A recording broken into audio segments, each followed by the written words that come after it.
నెలను నిండకుండా పుట్టిన పిల్లలు, అలాగే తక్కువ బరువుతో పుట్టిన పిల్లల్లో చూపు కోల్పోయే ప్రమాదం ఉంటుంది. ఈ విషయం మీకు తెలుసా? Hi, I'm doctor Chaitanya from ideal vision. So, అప్పుడే పుట్టిన పిల్లల్లో రెటినా డెవలప్‌మెంట్ అనేది సరిగ్గా లేకపోవడం అనేది జరుగుతుంది. స్పెసిఫిక్‌గా లో బర్త్ వెయిట్, అలాగే ప్రీటర్మ్ బేబీస్‌లో.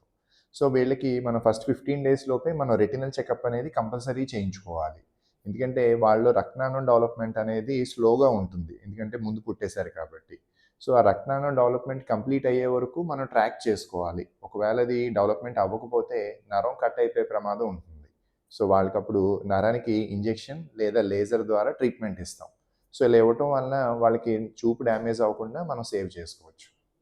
సో, దీన్ని ఆర్ఓపీ స్క్రీనింగ్ అంటారండి. సో, ఇది స్పెసిఫిక్‌గా రెటినల్ సర్జన్స్ చూస్తారనమాట. సో, అట్ ఐడియల్ విజన్ ఇవి రెగ్యులర్‌గా మనం స్క్రీనింగ్ అండ్ ట్రీట్మెంట్ బోత్ మనం కండక్ట్ చేస్తాం.